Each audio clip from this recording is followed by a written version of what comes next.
Objetivo de Desenvolvimento Sustentável 1. Erradicação da pobreza.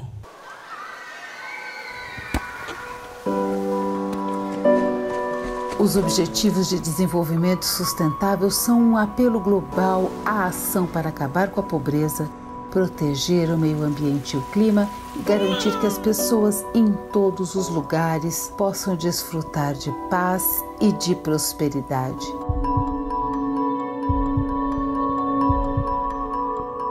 Estes são os objetivos para os quais as Nações Unidas estão contribuindo a fim de que possamos atingir a Agenda 2030 no Brasil. ODS 1. Erradicação da pobreza.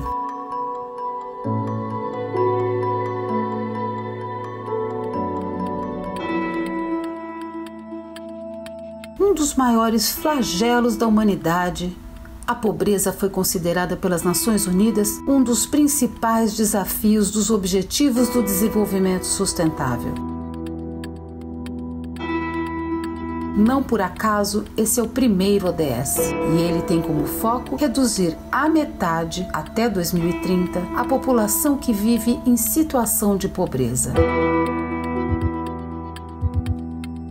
A maneira que a Organização das Nações Unidas encontrou para que, em todos os lugares do mundo, se compreenda o que significa essa pobreza foi usar um indicador, o de pessoas que vivem com renda inferior a $1,9 por dia, o que no nosso caso, em reais, significa viver com em torno de R$10 por dia.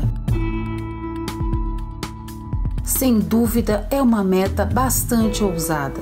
Basta a gente ver a quantidade de pessoas que aqui no Brasil conseguem apenas sobreviver e mal, na maioria das vezes, sem casa, sem comer direito e muito menos ter seus direitos como trabalho e renda assegurados. Na cidade de São Paulo, a mais rica e pujante do Brasil, a renda dos 20% mais pobres é cerca de 1/4 dos R$10 apontados pela ONU como determinante para a pobreza, ou seja, algo em torno de R$3 por dia.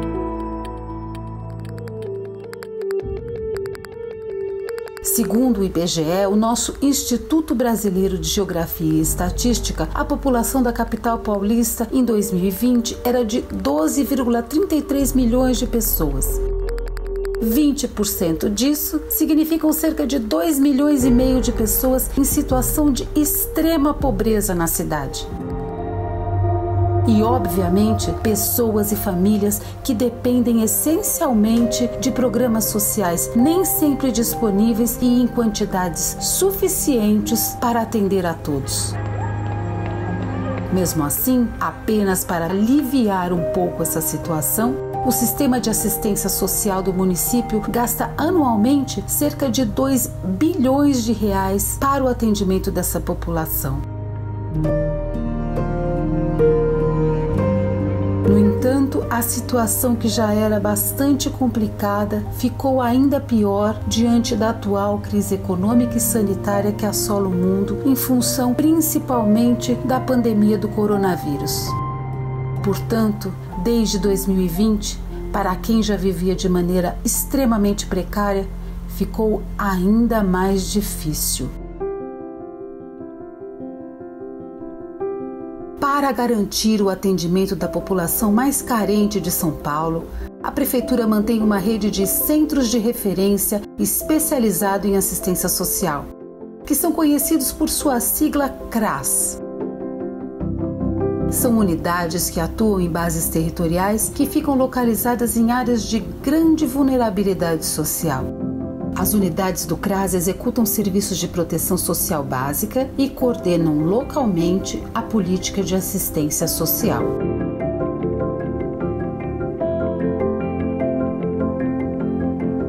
O combate à pobreza previsto no ODS 1 da ONU é apenas um aspecto da Política Nacional de Assistência Social, criada a partir da Constituição de 1988. Assim como o SUS, nosso Sistema Único de Saúde, a responsabilidade pelos programas de assistência social é compartilhada entre os 3 entes federativos: a União, que é o governo federal, mais os estados e os municípios, que são as prefeituras.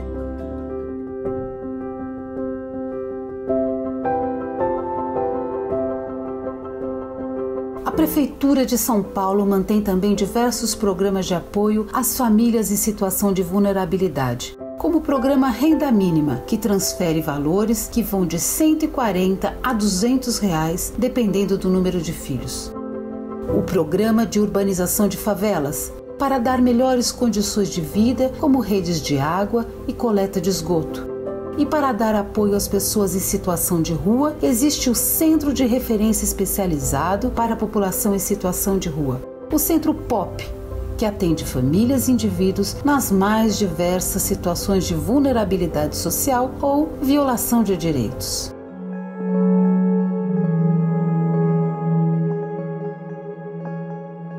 Segundo a Prefeitura de São Paulo, em 2019, aproximadamente 24.344 pessoas viviam em situação de rua na cidade.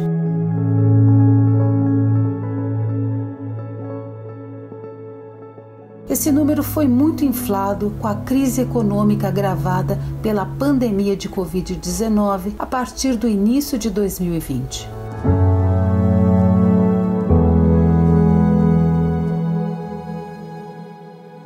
O ODS 1 apresenta como suas principais metas: erradicar a pobreza, implementar sistemas de proteção social, garantir o direito ao acesso a recursos econômicos e serviços básicos, construir resiliência dos pobres e vulneráveis a eventos extremos como secas, inundações, calor e frio intensos.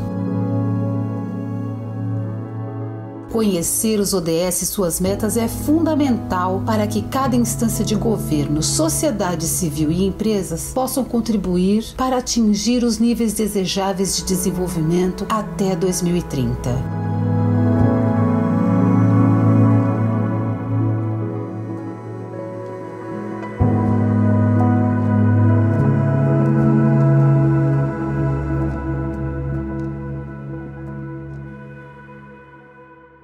Para falar sobre o Objetivo do Desenvolvimento Sustentável de número 1, erradicação da pobreza, a convidada dos Diálogos em Verde Maratona ODS é a jornalista Soninha Francini.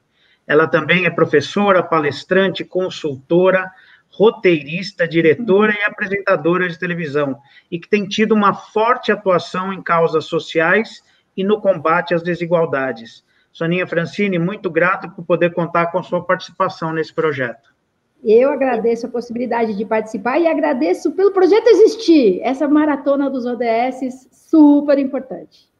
Muito obrigado, Soninha.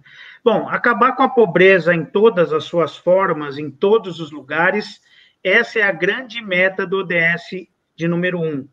Uma meta bastante ousada, não é mesmo? Uhum. Ao mesmo tempo que na definição ela é muito ousada, imagina, acabar com a pobreza, quer dizer, a gente tem que caminhar nesse sentido, de acabar com a pobreza, mas ela coloca alguns parâmetros até pouco ambiciosos, digamos, porque o primeiro subitem dessa meta é você erradicar a pobreza extrema. E a medida da pobreza extrema, eu não me lembro o número exatamente, mas acho que é $1,99 por dia. Quem viver com menos do que isso está na extrema pobreza. Mas, ao mesmo tempo, sair disso continua sendo muito pobre. Uma pessoa que tenha $3 por dia para viver, e não é que você vai lá e gasta $3 com a sua vida naquele dia, né? Mas ao longo de um mês, você tem uma série de despesas com a sua educação, com a sua locomoção, com a sua alimentação, com despesas com saúde, com moradia. Então, mesmo saindo disso que foi estabelecido como extrema pobreza, a gente ainda tem um grau de pobreza muito forte. E aí, a segunda parte, né, a meta 1.2, diz que você vai reduzir a pobreza pela metade. Então, é ambicioso. Reduzir a pobreza pela metade. O número de pessoas vivendo em situação de pobreza cair pela metade é isso muita até coisa. 2030, né? Que é o... 2030. Estamos bem atrasados, eu diria. Mas é importante lembrar também que a medida da pobreza, e isso está contido nesse guarda-chuva do primeiro ODS, mas a medida da pobreza não é só a renda familiar ou a renda individual por dia, por mês ou por ano. A pobreza tem muitas formas e muitas dimensões. E aqui, na nossa cidade de São Paulo, no Brasil de um modo geral, a gente às vezes confunde as coisas, né? Quando as pessoas passam a ter uma televisão de última geração, parece que elas saíram um pouco da pobreza, né? E claro que elas estão tendo acesso a um recurso que é super importante. Televisão é informação, é educação, é entretenimento. Hoje em dia, pela televisão, você tem acesso, inclusive, à internet, né? Dependendo. Mas se essa pessoa mora num lugar em que o seu esgoto não está conectado à rede, em que não tem calçamento, em que não tem acesso para uma pessoa, para um cadeirante ou para uma mulher com um carrinho de bebê, quer dizer, ela saiu da pobreza em todas as suas formas, ela tem acesso a bens materiais, mas esse acesso não é o que é o sinônimo de alguém ter saído da pobreza, inclusive porque para adquirir bens, muitas vezes uma família fica endividada por 12 meses, por 24 meses. Então, a gente entra até num outro objetivo, né? A capacidade dessa família, que está endividada porque está pagando prestações diversas para obter bens materiais, ela tem resiliência? Ela tem a capacidade de reagir quando tem um evento extremo? Porque esse é um outro objetivo dentro da pobreza, né? Você criar resiliência, você cultivar resiliência. O que é resiliência? É a capacidade de você se recuperar depois de um problema, depois de uma crise. Então, para que as pessoas, né, consigam se recuperar depois de uma crise, seja ela qual for, se ela tiver pendurada em um monte de carnê, se ela tiver um monte de dívida para pagar, fica mais difícil a recuperação dela. Se em vez dela ter poupança, dela ter um fundinho ali de reserva, se em vez disso ela tiver um monte de crediário em andamento, então quando ela passar por uma dificuldade, a capacidade dela de sair dessa dificuldade, a resiliência dela, não vai estar tão fortalecida assim, não é? Então, é importante essa definição de todas as formas de pobreza. As pessoas precisam ter acesso a dinheiro, lógico, precisam, para pagar suas despesas. Precisam ter acesso à alimentação de qualidade. E, às vezes, as pessoas, mesmo tendo dinheiro, elas vivem numa região da cidade que a gente chama de deserto alimentar. Não tem um lugar onde ela possa ter acesso a alimentos frescos, da época, de qualidade, a um preço acessível. Ela só vai encontrar o enlatado, o superprocessado. Ela vai comprar um biscoito vitaminado para os seus filhos, né? O biscoito vitaminado, cheio de açúcar e conservante, aromatizantes artificiais, achando que ela está dando alguma coisa nutritiva para o seu filho. Então, o acesso à educação, o acesso à informação de qualidade, a possibilidade de você analisar as informações recebidas e ter uma posição crítica a esse respeito. Então, tudo isso configura a saída, né? Tudo isso é necessário para que a gente diga que metade da humanidade do planeta saiu da pobreza, né? Acesso à água potável, o acesso à estrutura sanitária, acesso à coleta de lixo, seja qual for a forma que isso adquire, né? Acesso à energia. E, aliás, tem um dos objetivos também que diz, né? O acesso a serviços básicos, o acesso à tecnologia, o acesso à propriedade. É curioso isso, né? A gente às vezes fala da propriedade como algo que é o inimigo, né? O inimigo da pobreza, mas é isso, o acesso a você ter algo para chamar de seu, algo que te dá o mínimo, né, de abrigo, de garantia, Então, acesso à propriedade, recursos tecnológicos, serviços básicos, recursos energéticos, tudo isso também está incluído nisso que a gente chama de sair da pobreza, né? Permitir que milhões de pessoas não estejam mais nessa casinha apertada chamada pobreza.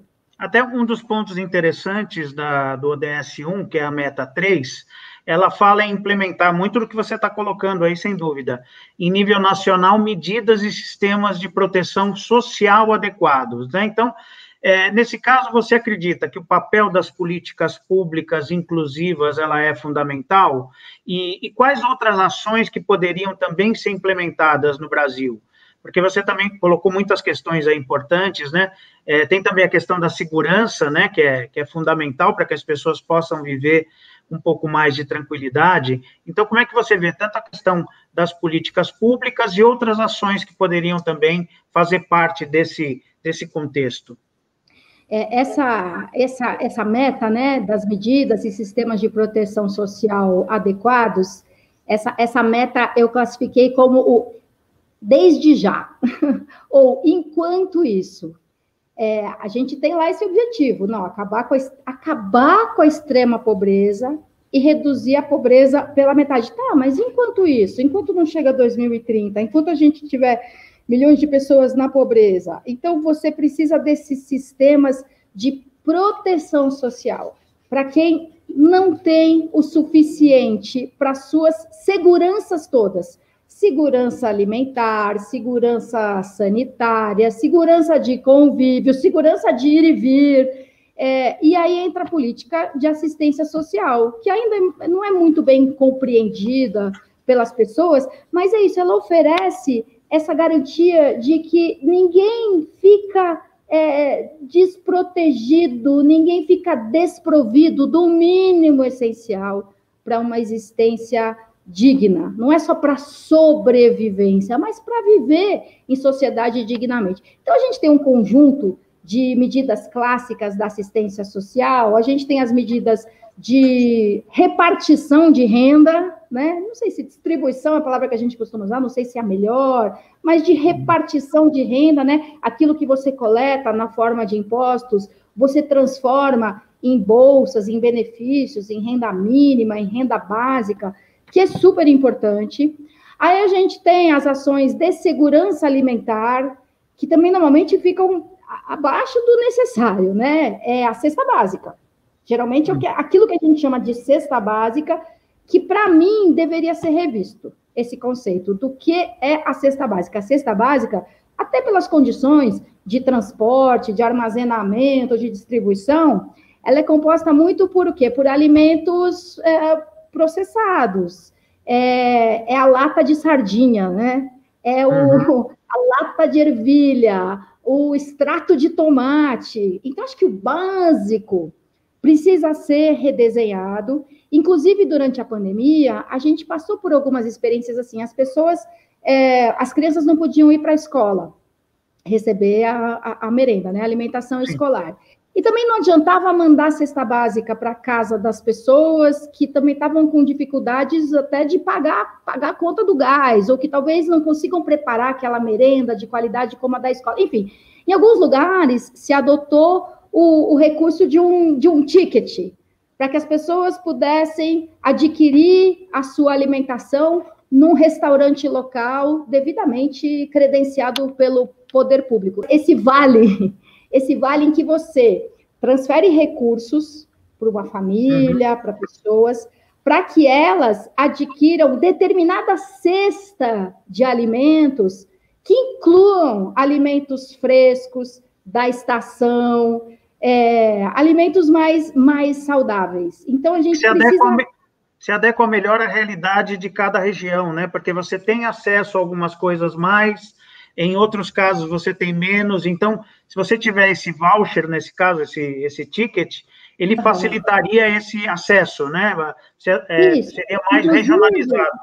Você fomenta a economia local, que também é um fator super importante para a erradicação da pobreza. Quer dizer, você não está contratando um gigantesco fornecedor que lida com tudo no atacado e que tem carretas enormes para distribuição. Então, tanto do ponto de vista da expansão, da inclusão econômica, quanto do ponto de vista do impacto ambiental, também é muito melhor, na minha opinião, na minha visão, que as pessoas recebam lá um vale para comprar na feira livre do bairro, para comprar no mercadinho do bairro, quem sabe para comprar da cooperativa mais próxima de agricultores. Mesmo uma cidade como São Paulo tem zona rural, São Paulo tem agricultura periurbana. Então, a gente tem, né, tem tudo meio separado. Você tem a transferência de renda condicionada à criança frequentar a escola. Aí você tem a cesta básica, que é um conjunto de alimentos que tenta ser meio equilibrado, mas que eu entendo que deixa muito a desejar.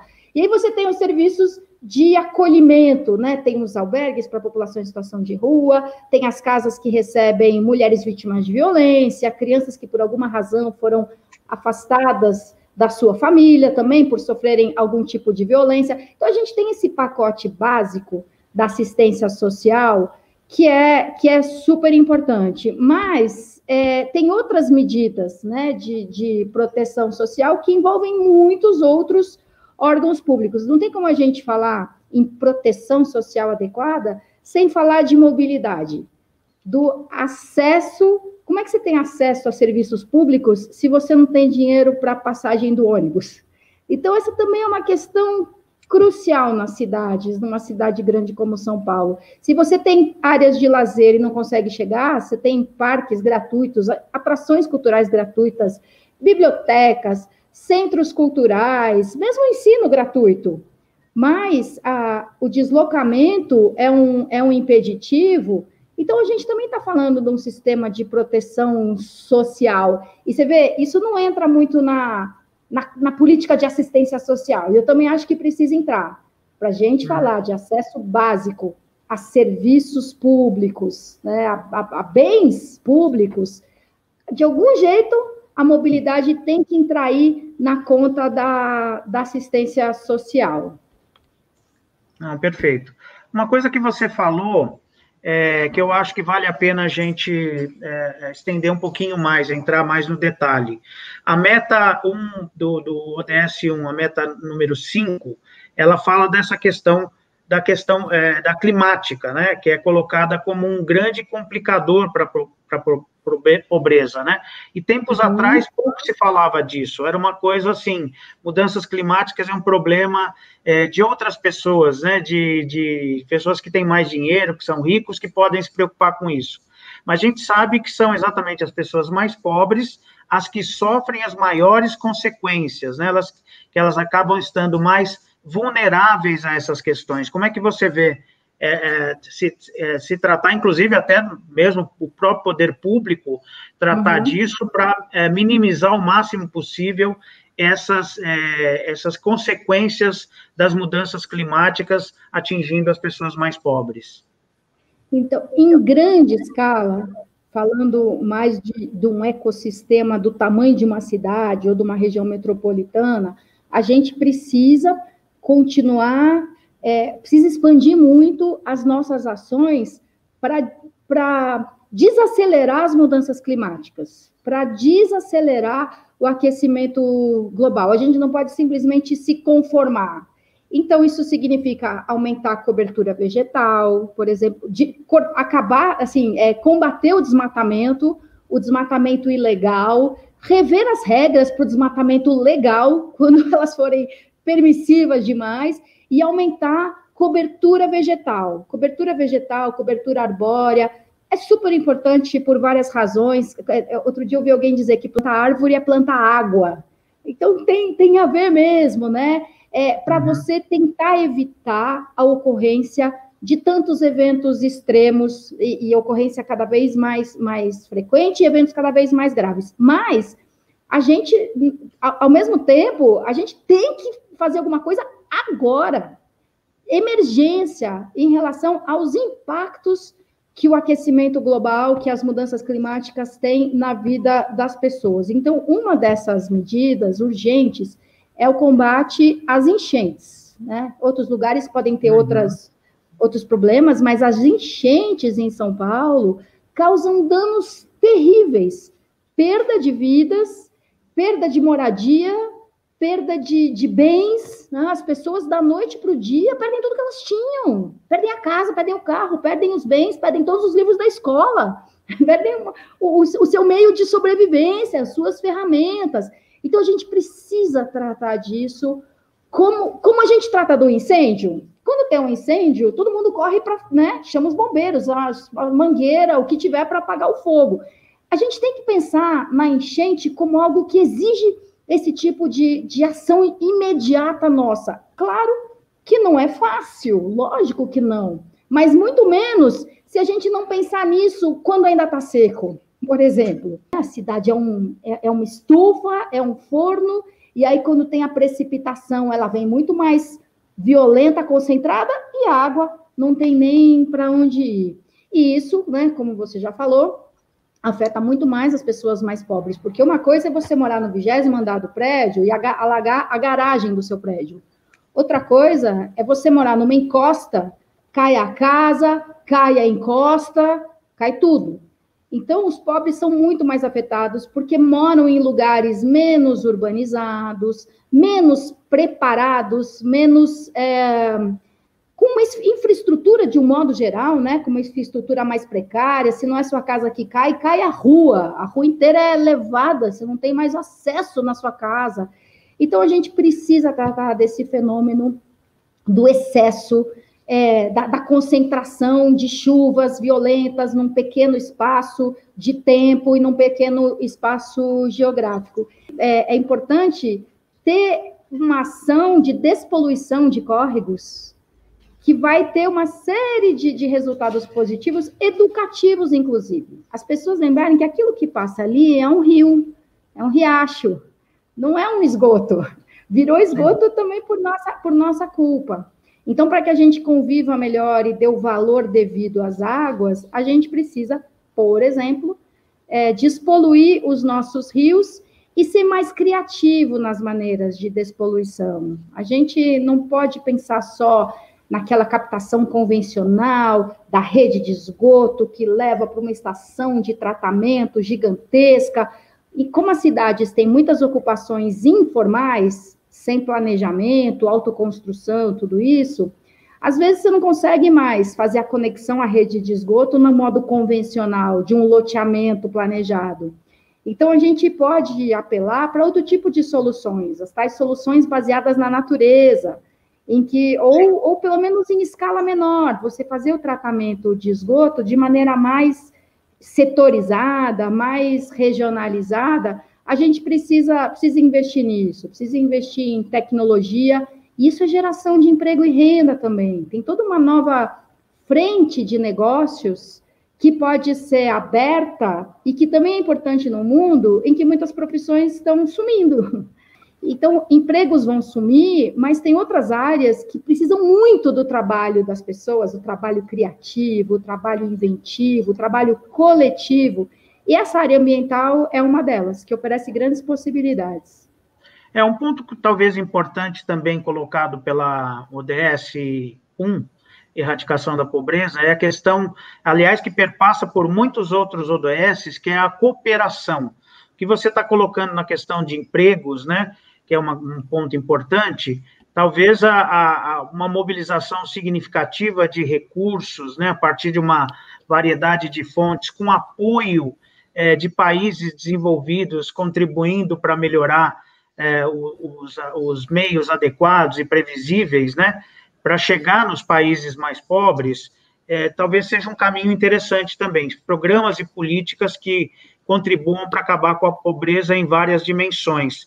Você acredita que haja esse caminho, principalmente para o Brasil, de receber mais cooperação e também cooperar, talvez, com vizinhos, nesse sentido, ajudando o desenvolvimento para a erradicação da pobreza? Eu acredito que é possível e ainda bem que porque é indispensável. A gente não consegue resolver nada sozinho. É interessante que os ODSs, uma das definições dos ODSs é que eles são um apelo global à ação. Então, essa ação compete a muitos atores diferentes, né? Um apelo global. Então, a gente está falando de nações, também está falando de continentes, falando de estados, de cidades, de regiões metropolitanas. Então, tem muitos graus de cooperação diferentes. E algumas já vêm sendo feitas com resultados interessantes. Então, você tem às vezes, alguns consórcios de municípios de uma determinada região metropolitana, para que todos contribuam de forma a resolver os problemas que são comuns a todos eles, como é o caso da gestão de resíduos sólidos, o caso mesmo do saneamento. Então, existem muitas formas diferentes de cooperação, multilateral, bilateral, e que fazem toda a diferença do mundo. E não só países e não só governos, mas algumas grandes instituições privadas ou do terceiro setor também fazem esse caminho, que não deixa de ser uma forma também de transferência de renda, né? Quer dizer, uma grande empresa arrecada muito com a venda dos seus produtos e uma parte disso é convertido em investimento social. Acho isso bem desejável, acho bem interessante, acho melhor do que a empresa ficar com todo o seu resultado positivo para ela mesma e para os seus acionistas. E, Soninha, para finalizar, como é que você enxerga o Brasil nos próximos anos? A gente viveu já anos atrás uma possibilidade de redução da pobreza extrema, até reconhecida pelo próprio PNUD, que é o Programa das Nações Unidas para o Desenvolvimento.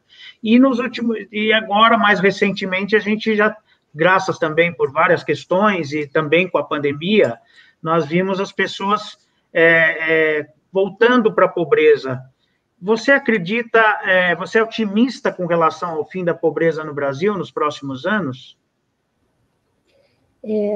Talvez eu seja otimista, mas, infelizmente, por iniciativa das próprias pessoas, por força das circunstâncias, as pessoas se mobilizam de forma colaborativa, de formas criativas, de formas compartilhadas, e vão criando os seus meios para diminuir a sua condição de pobreza, para sair da pobreza. Então, agora mesmo, durante a pandemia, a gente viu exemplos incríveis. Favela de Paraisópolis, se mobilizando de um jeito aos pequenos negócios acudirem uns aos outros e ter a horta comunitária e descobrir onde é que falta e de onde pode vir aquilo que está faltando.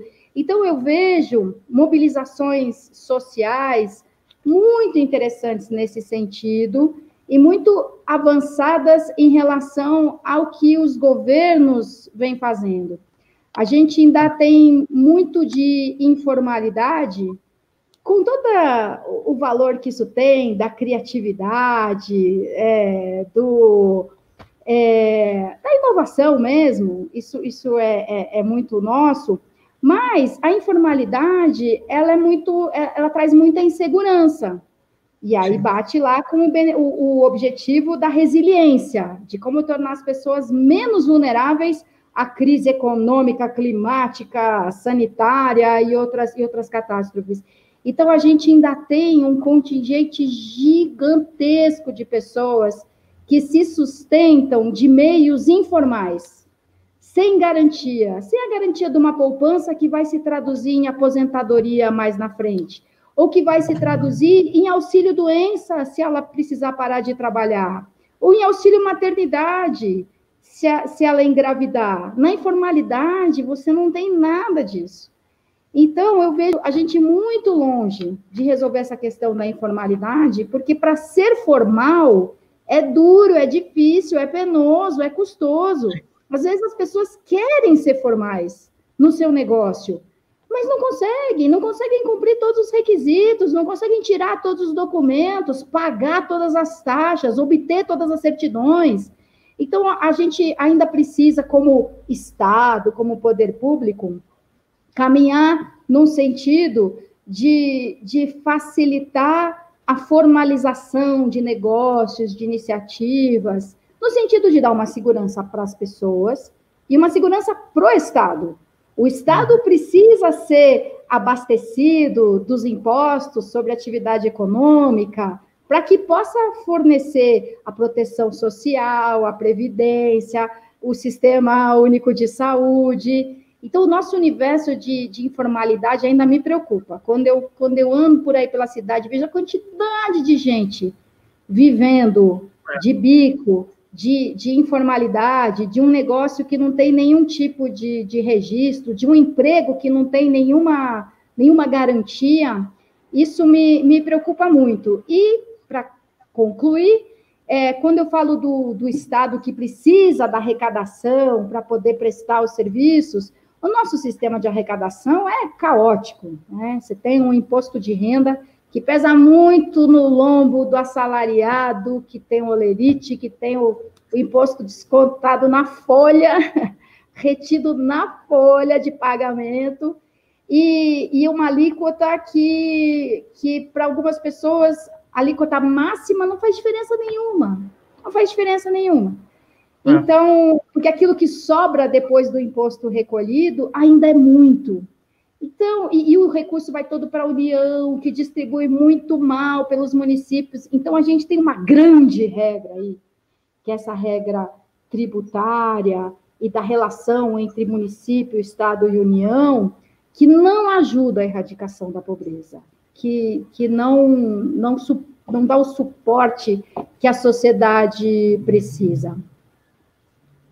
Soninha Francini, muito obrigado pela tua disponibilidade de poder participar do nosso projeto. Muito obrigada por pensarem, falarem, discutirem e me fazerem pensar também nos ODS.